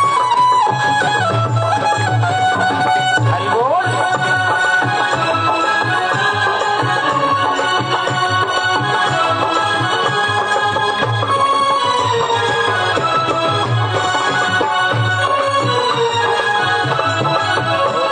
कैलाश के निवासी नमो बार बार हूँ। कैलाश के निवासी नमो बार बार हूँ। आयो शरण तिहार भोले तार तार तो। कैलाश के निवासी नमो बार बार हूँ। कैलाश के निवासी नमो बार बार हूँ। आयो शरण तिहारी प्रभु तार तार हूँ। आयो शरण तिहार भोले तार तार तो। आयो शरण तिहारी भोले तार तार हूँ। जय हो। बखान क्या करूं मैं राखों के ढेर का। चिमटी भभूत में है खजाना कुबेर। भगवान शिव की कृपा जब मिलती है तो फिर भगवान श्री नारायण जैसे भी कृत्य हो जाते हैं। बोले नर्मदा मैया। ये चक्र तीर्थ से नीचे जाते हैं तो कपिल धारा का स्नान। कपिल धारा क्यों हुई पूछ लिया भीम दादा ने कि दादा कपिल मतलब श्वेत, नर्मदा जी की श्वेत धारा। बोले नर्मदा जी का महादर्शन बहुत मधुर दिव्य है। दुर्वासा नाम के एक अत्यंत क्रोधी महात्मा थे। बड़े हठ योग का धारण करते थे, घोर तपस्या करते थे। आपको बता दूं कि नर्मदा जी के हमारे महात्मा जी कहते थे कि नर्मदा का 1 इंच भी ऐसा स्थान नहीं है जिस स्थान पर किसी महात्मा ने, किसी सिद्ध पुरुष ने आकर तप न किया। कहते थे कि नर्मदा के तट पर चिमटा से चिमटा टकरा रहा है, समझना है। 1 इंच जमीन पर सिद्ध महात्मा आए। कभी हो सकता है इस वट वृक्ष के नीचे भी, यहाँ भी कोई सिद्ध महात्मा बैठे होंगे, तब तो आप सब भी आकर के यहाँ बैठे। बोले नर्मदा मैया की जय। और देख लीजिए आप, रति राम बाबा तो आत्मा राम बाबा तो होशंगाबाद में कौन से बाबा मेला लगता है, सिद्ध संत जीवन भर मृत्यु के अंतिम क्षण तक जिन्होंने तपस्या की और अंत में हड्डी के ढांचे में भी प्राण बचे, तब भी उन्होंने निर्विकल्प समाधि लगा दी। और हम उन ऋषियों की संतान हैं। इसलिए ये धार्मिक कार्यक्रम जो होते हैं ना, ये कोई हम योजना से नहीं करते हैं, ये हमारे डीएनए में है, हमारे पूर्वज करते आते हैं, हम भी कर रहे हैं। और हमारे बच्चों को भी ऐसे संस्कार दे जाएंगे तो आगे वे भी करेंगे। अभी आप बुजुर्ग लोग बैठे, हो सकता है 2-4 साल के बाद जो युवा पीढ़ी है लचोरा की, वो ऐसे आयोजन करे। और वास्तव में कहते हैं कि पिता का जीवन तभी सफल होता है जब उसका पुत्र धर्म के मार्ग पर चल पड़ेगा। मेरा बेटा बहुत अच्छा कमाता है, कोई बड़ी बात नहीं, बहुत लोग कमाते हैं। मेरे बेटे की बहुत अच्छी सुंदर लड़की से विवाह हुआ है, कोई बात नहीं, बहुतों के पास है। मेरे समधी बड़े पैसे वाले हैं, कोई बात नहीं, बहुतों को मिल जाते। रावण जैसों के समधी थे। सुतदारा संपत्ति पापी को भी हो, संत समागम हरि कथा तुलसी दुर्लभ। इसलिए संसार कैसा है, ये संसार ऐसा है कि मान लो आप हरदा से शाम को चले, कोई बस जा रही है, उस बस में एक व्यक्ति आया और थोड़ी सी ठंड लग रही थी, पतला सा कुर्ता था, इसलिए आया, बस में बैठ गया और वो जो खिड़की थी ना, वो खिड़की बंद कर ली, कांच की खिड़की रहती ना मोटर में, बाजू बंद कर बैठ गया। भैया ठंड लग रही, हवा चल रही। इतने में एक और व्यक्ति आया और उसको थोड़ी गर्मी लग रही थी क्योंकि उसने जैकेट पहन रखी थी, तो वो आया और उससे कह रहा है खिड़की तो खोल ले, काका इतनी गर्मी लग रही है। वो कहता नहीं मुझे ठंड लग रही, मैं तो बंद रखूंगा। वो कहता अच्छा। उसने अपने हाथ से पकड़ी और खिड़की खोल बैठ। इसने कहा तो अच्छा टिकट मैं भी दूंगा, अगर तू खोल रहा है तो मैं बंद करूंगा। उठा, उसने बस कर दिया। इतने में बस चल दी और वो कंडक्टर आया, उसने कहा लाओ भैया पैसे दो। खुली थी खिड़की, इसलिए ये गर्मी लग रही थी, इसने कहा ये लो पैसा, पर खिड़की खुली रखना। हाँ ला, खुली रहेगी। दूसरा बोला भैया तो बस रोको, मैं उतर जाता हूँ। क्यों? बोले मुझे ठंड लग रही है, खिड़की खोलोगे तो वहां तक जाते जाते मेरा क्या हाल होगा। कंडक्टर ने कहा तो ठीक है ला। तो उसने जाकर खिड़की बंद कर दी। और जैसे ही खिड़की बंद करी, वो इधर वाला नाराज हो गया, क्यों भैया पैसे मैंने भी दिए, तो मैं इसकी सुन रहा है, मेरी नहीं सुन रहा है, मुझे खिड़की खुली रखना है। हाँ। कंडक्टर ने कहा ज्यादा होशियारी मत कर, बंदी तो करी तो क्यों करी भाई। कंडक्टर कहता जरा हाथ तो डाल ले। उसने हाथ डाला तो हाथ आग से पार चला गया। समझे आप? क्योंकि उसमें कांच ही नहीं लगा, खिड़की में कांच नहीं। अब खिड़की में कांच लगा नहीं था, वो खुली रहे या बंद रहे उसका कोई मतलब नहीं था, लेकिन फिर भी वे आधे घंटे से लड़ रहे थे। वो कह रहा था खिड़की बंद कर और वो कह रहा था खिड़की खोलूंगा। अंधेरा था इसलिए उनको सूझी नहीं, वो खिड़की में तो कांच नहीं। ऐसे ये संसार है, ये कुछ भी तो नहीं जग में, तेरे वश कर्म की माया, तो खुद ही धूप में बैठा लखे निज रूप की छाया। ये संसार कुछ नहीं है, हमारे किए हुए कर्मों का फल ही हमको कभी कभी मिलता है और फिर हम उसमें खुश और दुखी होते रहते हैं। इसलिए जीवन में शुभ कार्य करने का संकल्प लें, और आपके संकल्प उसी दिन फलेंगे जिस दिन आपके बेटे भी शुभ कर्म करना सीख जाए। इसलिए दान करें, सेवा करें। दान 5 प्रकार के, नमक का दान साल में एक बार जरूर करें, घी का दान साल में एक बार जरूर करें, दूध का दान साल में एक बार जरूर करें, तिल्ली का दान साल में एक बार जरूर करें, गुड़ का दान साल में एक बार जरूर करें। और अगर आप ये सब भूल जाओ तो कम से कम साल में 2-4 बार संत साधु ब्राह्मणों को भोजन करा दो, उसमें तिल गुड़ नमक सब आ जाता है, इसलिए भोजन करा। पुराणों में लिखा है कि अगर जो व्यक्ति हमारे घर भोजन करता है वो हमारे दोष हर ले जाता है। जैसे आपके घर में झाड़ू लगती तो कचरा बाहर चला जाता ना, ऐसे जो कोई लेकिन वो वेद पाठी हो, हाँ अगर वो सत्पुरुष हैं और आपके घर में इतना भी अन्न ले लेते हैं तो आपके संपूर्ण दोषों का हरण हो जाता है। इसलिए हमारे पूर्वज हाथ पकड़ पकड़ के खिलाते थे। भोजन के समय कोई आ जाए और वो कहे भैया मेरा तो गले तक पेट भरा है, के एक गुलाब जामुन तो खानी पड़ेगी, और इस चक्कर में कईयों को उन्होंने अस्पताल भेज दिया पर खिलाई। तो पंडित कहते हैं पितरों का कल्याण कर देंगे, लाओ संकल्प। अपन सोचते हैं ठीक है, जब 11 रुपए में क्या भला, पितर तो तर जाएंगे, अपन संकल्प दे देते हैं, बाद में वो संकल्प में जोड़ देते ब्राह्मण भोजन। अपन सोचते वो भी 21 रुपए का होगा, चलो ठीक कर रहा दो, बाद में संकल्प के बाद कहते अब चलो होटल पे कराओ ब्राह्मण भोजन। अपन सोचते हैं ऊपर लिखा है कि 50 रुपया थाली, अपन सोचते हैं चलो 20 के 50 है। जैसे ही वो जाके बैठता है तो ऑर्डर करता है पंडा ला भैया 1 किलो पेड़ा ले आ। अरे बाप रे क्या भाव, तो 200 रुपये किलो। ठीक है भैया चलो 200 से तो उतरी। अब वो पेड़ा खाने में पंडा 1 किलो पेड़ा खवा रहे, 2-4 में आदमी छक जाए, लेकिन वो पंडे को भी पूरा पैकेट खत्म करना, एक भी क्यों छोड़े, यजमान खा लेंगे। एक पे एक जमाता गया, वो पेट भरते भरते यहाँ तक आया, बीच में एक डकार आ गई, चक्कर आ गया और गिर गया। यजमान ने सोचा अभी अभी पितरों को मैंने तारा और ये ब्राह्मण मर गया तो नई ब्रह्म हत्या लग जाएगी, फिर 1 किलो पेड़ा लगा गया। इसलिए उसको उठा के पंडा को ले गया वेद जी के पास। वेद जी देखो ये मर गया, जिंदा है। वेद जी ने नाड़ी देखी कि ये नहीं मरेगा 20 साल, ये भूतों के पेड़े खा के मरेगा, तो क्या करें। कहीं नहीं, वेद जी ने कहा कि थोड़ा सा चूरन खिला तो केस निकल जाएगी, हल्का होकर उठ जाएगा। अब इसने उसको पानी वानी डाल के चेतन किया, बिठा के कहता दादा तेरा भला हो, अच्छा बच गया, ले ये चूरन खा ले, पानी पी। तो पंडा कहता नहीं खा सकता। तो यजमान कहता कि 1 किलो पेड़ा खा गए, इसके से चूरन में क्या तकलीफ है, खा ले। तो कहता है कि अगर इतनी जगह भी होती नहीं पेट में, मैं 2 पेड़ा वहां छोड़ के नहीं मैं गिरता, ये भी खाई लेता। ऐसे खाओदर लोग की दुनिया में, तो कोई बात नहीं, अपन तो उतना ही खिलाओ जितना अपने को खिलाना है, ज्यादा भी नहीं खिलाया है। वो कहते पानी पीना छान के और गुरु करना जान के, ग्रास तो दे देना पर वास मत देना। भोजन कर लो, दान दक्षिणा ले लो, पर रुकने की व्यवस्था उधर ही है, तट पे पधारो। बोलिए नर्मदा मैया।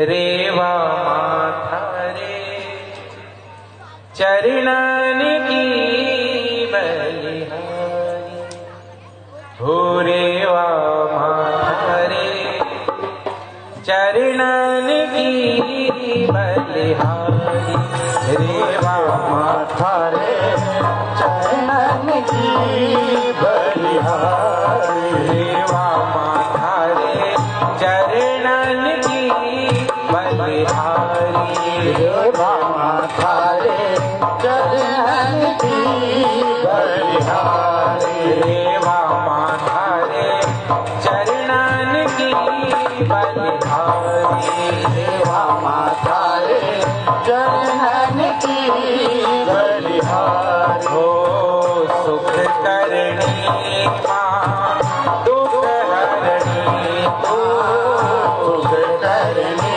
माँ दुख हरनी, तो सुख करनी तो दुख हरनी, तो सुख करनी तो दुख हरनी।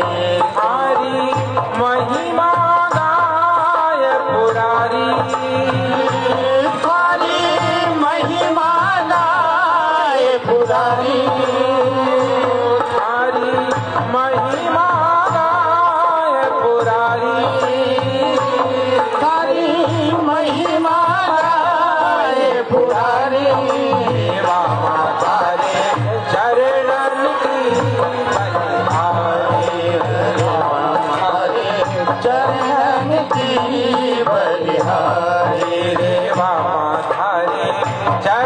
जानकी बलिहारी दीवाना तारे नंद की बलिहारी। बोले नर्मदा। इसलिए नर्मदा किनारे किया गया तप, दान, पुण्य, सेवा सबका अनंत गुना फल। इसलिए जितना बने उतना करते रहे। नर्मदा जी के तट पर दुर्वासा जी कपिलधारा के तट पर बैठे हैं। दुर्वासा जी ने तप किया और मैं तो कहूंगा कि तप गुप्त होना चाहिए। कई लोग तप ऐसी जगह करते हैं कि जहां से फोटो छपे। आजकल तो बड़ा चलन चला है कि लोग 5 दिन की पंचकोशी भी जाते हैं ना, तो 15 दिन पहले से मोबाइल पर फोटो छाप देते हैं। दादाजी गया पंचकोशी, दादाजी ने यहाँ बैग रखो, दादाजी ने यहाँ रोटी बनाई, बाटी बनाई। भैया तप करो पाताल में, तपस्या गुप्त होनी चाहिए। हाँ, इसलिए पंचकोशी निकलो, परिक्रमा निकलो, खूब पेपर में छपाने की जरूरत नहीं। पर आजकल फैशन है, भाई समझी उनका भी मालूम पड़ लो तो एक पटेल साहब परिक्रमा पर फिर रहे हैं।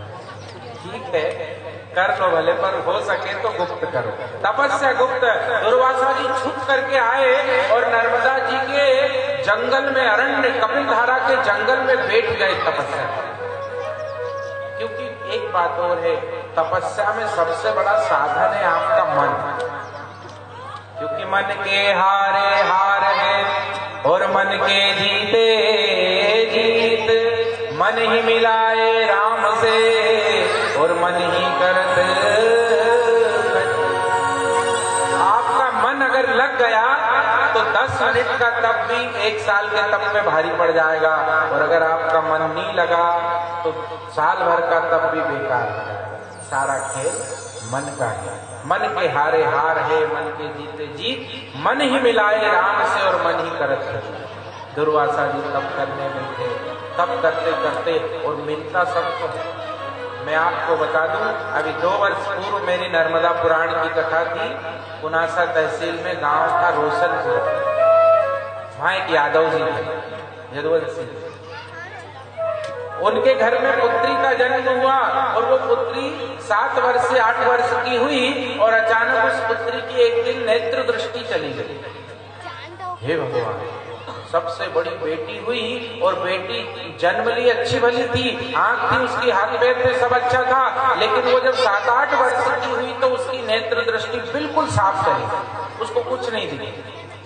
माता पिता घबराए। वो पिताजी तो दिल्ली में व्यवसाय करते थे। हे भगवान, ये क्या हो गया? इधर उधर गए, डॉक्टर के पास गए, वैद्य के पास गए, कहीं भूत भुआ होते ना, क्या क्या कहते हैं उनको, पड़ियाड़ हो जिनको बाबा आते हैं ऐसे करके, उनके पास गए। बाबा उन्हें दान वान दिया तो कहीं किसी ने कुछ दिया, बहुत कुछ किया, थक गए। एक दिन उस बिटिया की माँ अमावस्या के दिन नहाने गई तो खूब बैठ के रोए, पिताजी भी रोए। किसी ने देख लिया क्या बात है तो अपना दुख बता दिया। बोले महाराज जी क्या करें, हमारी बड़ी बेटी जो है, एक बेटा एक बेटी, बेटी बड़ी, वो बेटी आज 9 वर्ष की लगभग हो गई। साल भर पहले उसकी नेत्र दृष्टि चली गई, वो बिल्कुल नेत्रहीन अंधी हो गई, कुछ नहीं दिखता, साल भर हो गया। हमने बहुत उपाय कर लिए, 1 लाख 2 लाख 4 लाख रुपए, ये बात है लगभग 17-18 वर्ष की, सब कुछ कर लिया, कुछ फायदा नहीं। तो महात्मा जी ने कहा सुनो, हारे का सहारा तो नर्मदा मैया है। जब दुनिया के सारे दरवाजे बंद हो जाए ना तो फिर इस दरवाजे पे आंख बंद करके आ जाओ, आपको कुछ न कुछ मिलेगा, खाली जाने वाले नहीं है। बोले नर्मदा मैया की। माता जी ने कहा तो क्या करें? बोले कुछ नहीं करना, नारियल लाए, पूजा लाए, थाली लाए, हवन करे। अरे बोले ये सब बेकार की बात है, कुछ मत करो। फिर बोले नर्मदा जी में जाओ, हाथ में जल लेके संकल्प करो, हे मैया हमारी पुत्री हमारी नहीं आपकी है, उसके जीवन का प्रश्न है, उसकी नेत्र ज्योति उसे प्रसाद रूप में दे दो, हम जीवन भर आपके ऋणी रहेंगे और अवसर हुआ तो कभी नर्मदा पुराण कराएंगे। उन्होंने वह संकल्प कर दिया। और आप इस बात को माने न माने, विज्ञान माने न माने, डॉक्टर माने न माने, नास्तिक लोग माने न माने, उस कन्या की 7 दिनों के भीतर वैसी की वैसी जो पहले नेत्र ज्योति थी वैसी आ गई। 7 दिन हुए थे माता। अब आपने सत्यनारायण भगवान की कथा तो सुनी। वेश्य मनोरथ पायो श्रद्धा तज दीनी।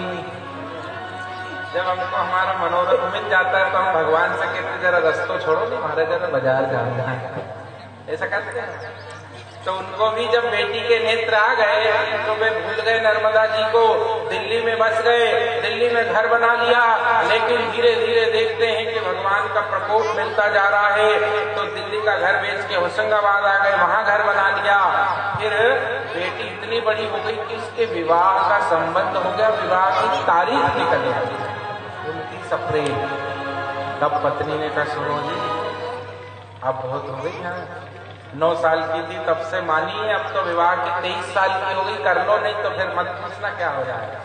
तब उन्होंने नर्मदा पुराण का आयोजन रखा, ढूंढना शुरू किया कहाँ से, तो ढूंढते ढूंढते वो हरदा मेरे पास आए और कहा नर्मदा पुराण कराने, तो मैं कहा ठीक है। उन्होंने वो अपना वृत्तांत सुनाया, मैंने कहा तब तो बिल्कुल और करेंगे हम, क्योंकि बहुत देर हो गई है। तो जा करके फिर 2019 में शायद 11 फरवरी से शुरू हुई थी वो कथा, और वह नर्मदा पुराण संपन्न हुई। और अप्रैल में 28-29 अप्रैल को फिर उस बिटिया की शादी हुई। बोलिए नर्मदा मैया। तो हम केवल भजनों में गाते हैं, ऐसा नहीं है कि अंधे को आंख दी, कोढ़ी को काया दिया, निर्धन को धन दिया, बान को संतान दी, ये केवल भजन है, ऐसा मत मानना। आज भी प्रत्यक्ष इतिहास है। आप नर्मदा खंड में घूम के देखो, हजारों लोग मिल जाएंगे जो अपना अनुभव आपको सुनाने वाले।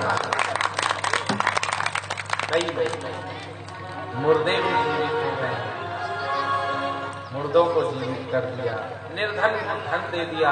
ऐसे लोग जिनके घर खाने को दाने नहीं थे, आज वे कुबेर के समान धन संपदा वाले हैं। कुछ वर्ष पहले 10-12 साल पहले मुझे एक सज्जन ने अनुभव बताया। बोले गुरुदेव मैं रेत के ठेके लेता हूँ, ये नर्मदा जी की रेत होती। अब उस साल जिस साल मैंने ठेका लिया लाखों रुपए में, संयोग ऐसा आया बारिश नहीं हुई, और बारिश नहीं हुई तो पूरी नर्मदा जी में रेत ही नहीं आई, खदान भराई नहीं। लाखों करोड़ों का ठेका, मुझे लगा बाप रे डूब जाऊंगा, मर जाऊंगा। तो एक दिन बोले मैं नेमावर आया हुआ था, तो मैंने बीच पुल पे अपनी गाड़ी रोक दी, ड्राइवर्स का तू उस पार जा, और मैं वो पुल पे बैठ गया भगवान सिद्धनाथ और रिद्धनाथ को देखते हुए। और मैंने नर्मदा जी से कहा हे मैया आपकी कृपा से ही मेरी रोजी रोटी चलने वाली है, लेकिन इस साल बारिश समाप्त ही हो गई, कुआर का महीना जा रहा है और नदी में रेत ही नहीं आई। मैंने लाखों रुपए में ठेका लिया, बर्बाद हो जाऊंगा, मुझे जहर खाना पड़ेगा। आप कृपा कर दो, मैं 24 घंटे का बाबा रिद्धनाथ और सिद्धनाथ का जलाभिषेक करूंगा, मुझ पर आशीर्वाद बरसा दो। बोले मैंने बोला और पीछे से अचानक एक भयंकर बिजली कड़की, मैं डर गया और भाग के अपनी गाड़ी में गया, बैठा ड्राइवर से कहा चल अपना काम हो गया। मैं हरदा नहीं पहुंचा, उससे पहले घनघोर बादल आए और रात भर ऐसा पानी बरसा, ऐसा पानी बरसा, मन में तो इतनी रेत आ गई तो रात भर में तो माइक के साथ जाने को देते अजाने को देते, जहाने को देते वो तुमको भी दे। रे मन मूर्ख सोच करे क्यों, सोच करे कछु हाथ न रहे। जाने को देते अजाने को देते, जहाने को देते वो तुमको भी दे। जाने को देते अजाने को देते, जहाने को देते वो तुमको। तो माता जी सबको देती, सबकी मनोकामना। दुर्वासा जी कपिल धारा पे तप करने बैठे तो नर्मदा जी जल से प्रकट हुई, हाथ निकला और दुर्वासा से कहा पुत्र बहुत समय हो गया तुमने कुछ खाया पिया नहीं, लो ये दूध पी। अब वो अक्षय पात्र में नर्मदा जी ने दूध दिया, दुर्वासा जी ने वह दूध का प्याला ले लिया और विचार करते हैं कि ये माँ ने मुझे प्रसाद भेजना। आपकी तपस्या से आपको कुछ मिले और आप खुद खा के डकार जाओ तो आपको एक फल मिला, लेकिन उस प्रसाद को भी समाज में बांट दो तो वो 1000 गुना लाख गुना होकर फिर आता है। दुर्वासा जी ने सोचा कि मैं पीऊंगा तो इस प्रसाद से एक समय की भूख मिटेगी और इसी दूध से अगर मैं मैया का अभिषेक कर दूंगा तो मेरी जन्म जन्म की भूख मिट जाएगी। बोलिए नर्मदा। और दुर्वासा जी ने उस अक्षय दूध पात्र से नर्मदा जी का अभिषेक कर दिया। इसीलिए वहां पर नर्मदा जी के जो दर्शन होते हैं वो कपिल धारा के यानी श्वेत धारा के होते हैं, क्योंकि भगवान दुर्वासा जी ने उस अक्षय पात्र के अमृत के समान दुग्ध से अभिषेक किया, इसलिए वह कपिल धारा के नाम से स्थान जाना गया। बोलिए नर्मदा। मैया अमर कंठ वाली तुम हो भोली अमर कंठ वाली तुम हो भोली भाली। मैया अमर कंठ वाली तुम हो भोली भाली। मैया अमर कंठ वाली तुम हो भोली भाली। हो तेरे गुण गाते हैं साधु, तेरे गुण गाते हैं साधु, बजा बजा ताली। मैया अमर कंठ वाली तुम हो भोली भाली। मैया अमर कंठ वाली तुम हो भोली भाली। मैया अमर कंठ वाली तुम हो भोली भाली। ओ तेरे गुण गाते हैं साधु, तेरे गुण गाते हैं साधु बजा बजा ताली। मैया अमर कंठ वाली तुम हो भोले भाले। मैया चार भुजा वाली तुम हो भोले भाले। मैया अमर कंठ वाली तुम हो भोली भाली। मैया अमर कंठ वाले तुम हो भोले भाले।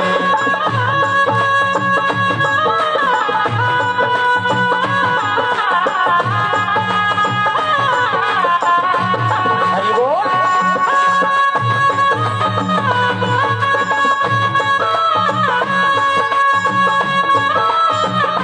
तालियां बजाकर भजनों का आनंद लें।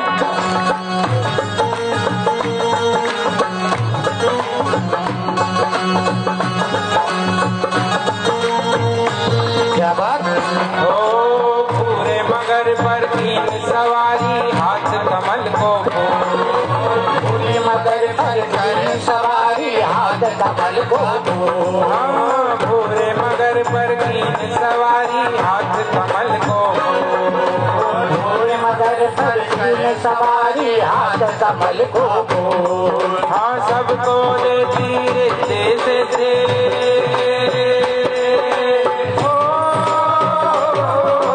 सबको देती रिश्ते से हमें गई क्यों हो। मैया अमर कंठ वाली तुम हो भोले वाली रे वाचार भुजा वाली तुम हो भोले भाली। ओ तेरे गुण गाते हैं साधु, तेरे गुण गाते हैं साधु, बजा बजा ताले। मैया अमर कंठ वाले तुम हो भोले वाली रे वाचार भुजा वाली तुम हो भोले वाली।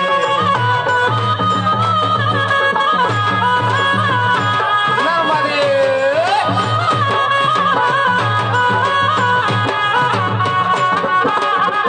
क्या बात।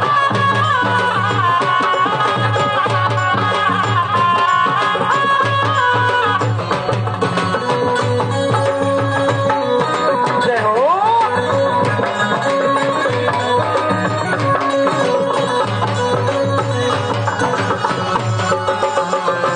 क्या बात।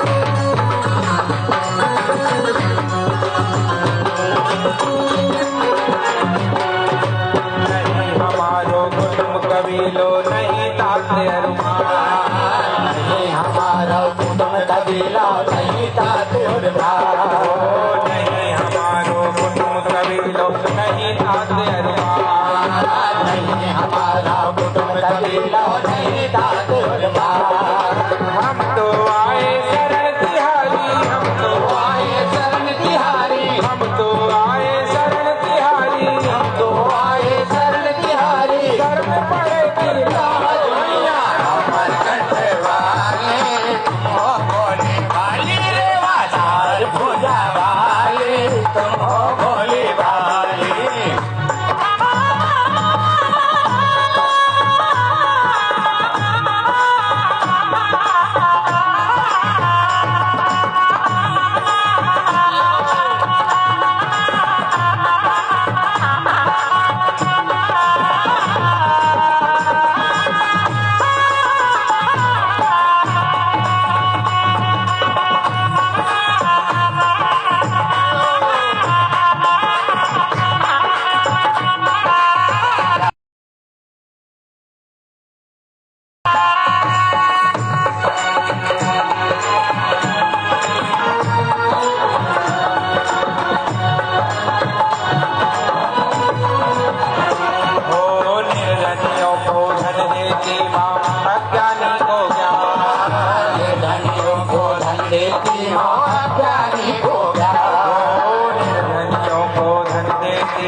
अभिमानी का मान घटाती,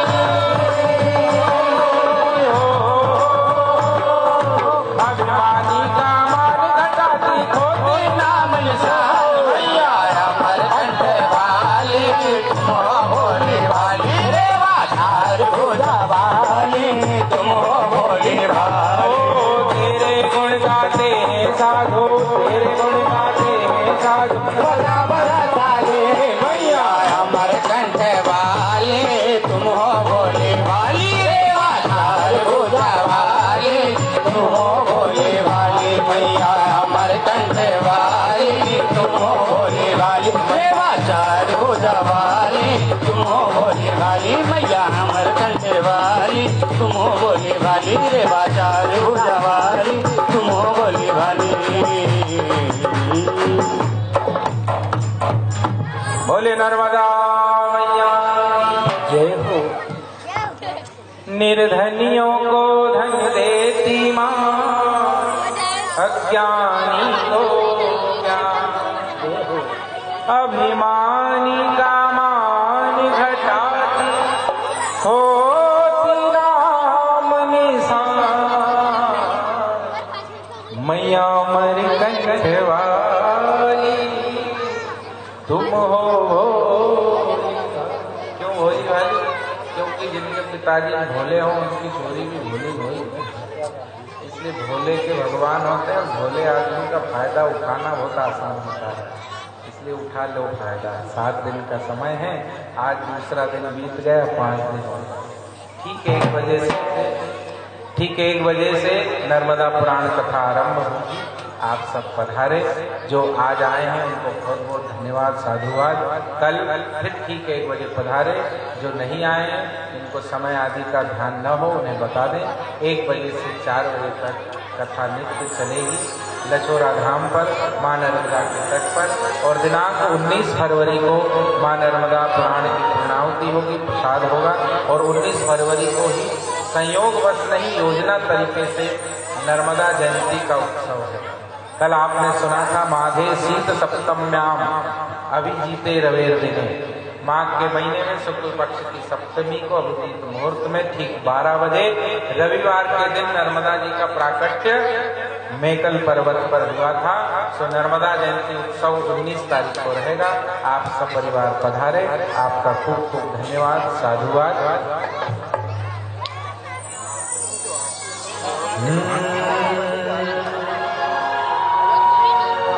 हर एक सांस में तेरा ही नाम, हर एक सांस में तेरा ही नाम, हर एक सांस में तेरा ही नाम, हर एक सांस में तेरा ही नाम, हर एक सांस में तेरा ही नाम, हर एक सांस में तेरा ही नाम, यूं बीत जाएगा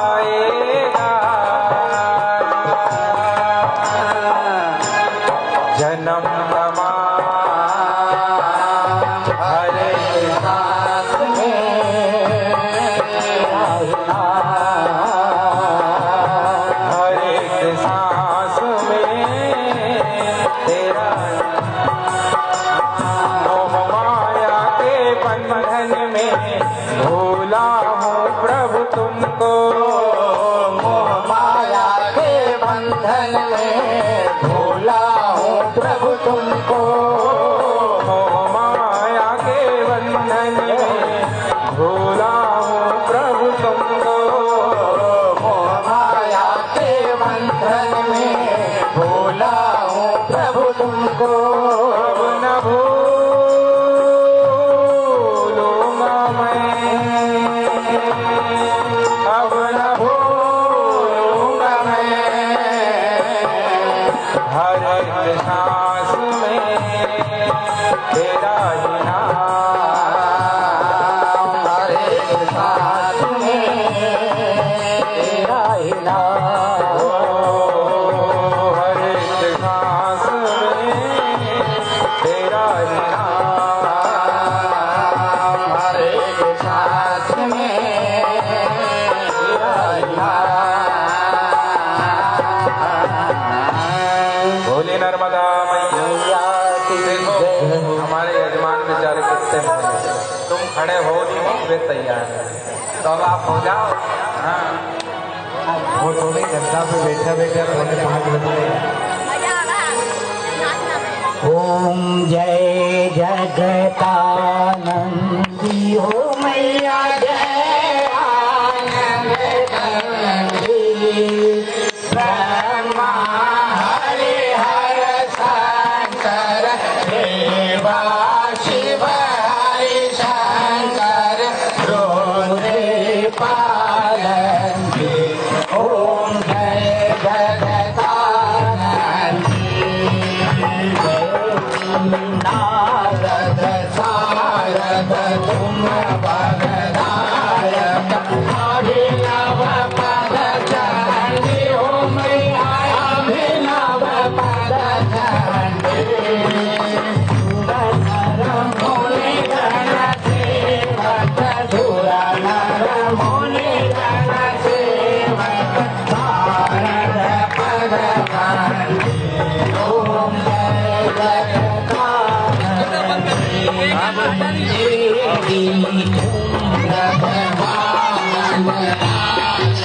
वो टेबल हटवा दे, टेबल हटवा दे, वो टेबल हटवा, वो टेबल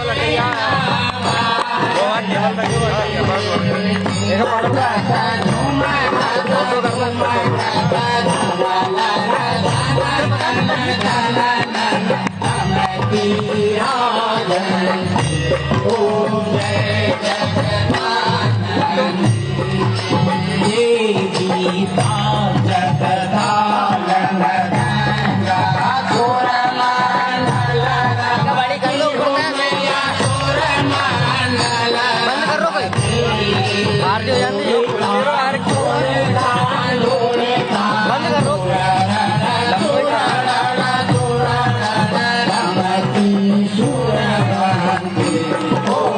भाई दिखा दो लाइट में उसका के साथ छाती का।